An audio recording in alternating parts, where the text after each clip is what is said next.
Some Christians do bad things. Does that mean we shouldn't trust the Bible?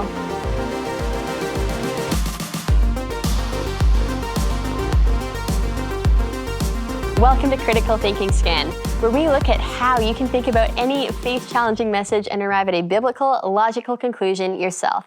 I'm Patricia Engler, and today, let's talk about 3 points for answering one of the top objections to Christianity.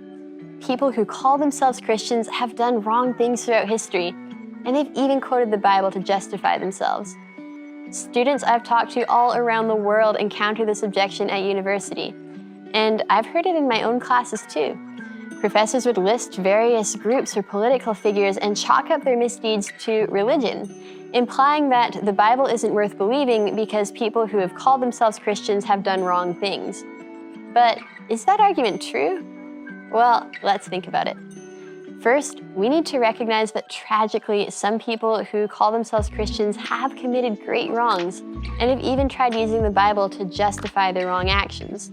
Now, we do not downplay those wrongs. Yet, we need to examine whether they provide a logical argument against Scripture.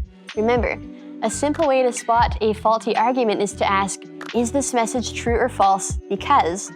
Here, we'd ask, is the Bible false because people who claim to believe it have done wrong things?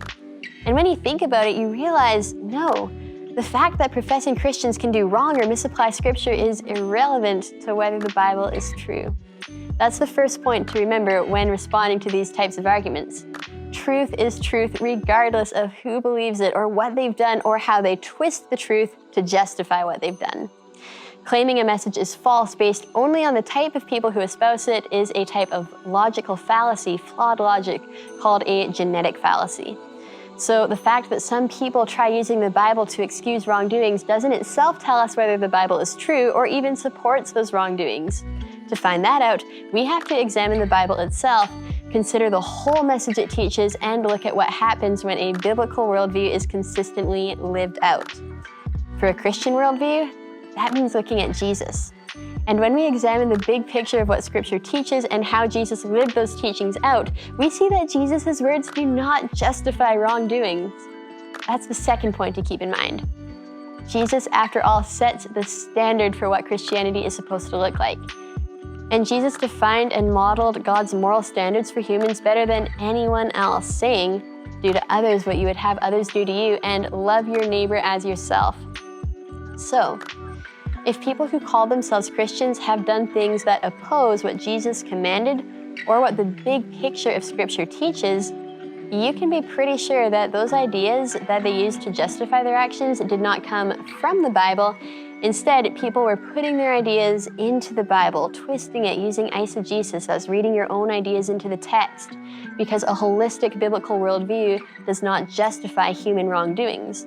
On the other hand, an atheistic evolutionary worldview can consistently justify many wrongdoings, even though many atheists are moral people themselves.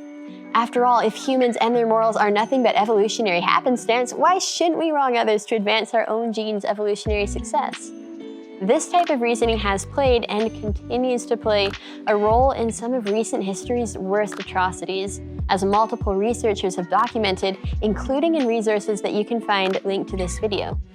So while Jesus' claims do not justify wrongdoings, Darwin's claims can. But besides all this, before we even talk about whether Christians' deeds are right or wrong, we need a foundation for defining and deciding what right and wrong are. We need a moral lawgiver, God. And that's the third point to remember. Without a holy God who defines moral standards and reveals right and wrong through His Word, we have no real, consistent foundation from which to even criticize anything as wrong. Only our Creator can set absolute moral standards, for He alone is truth.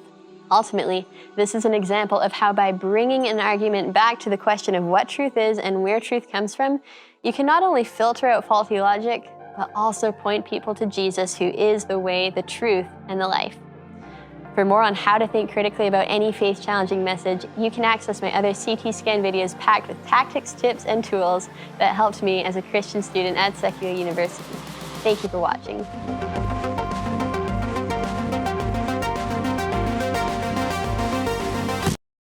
Hey, it's Patricia.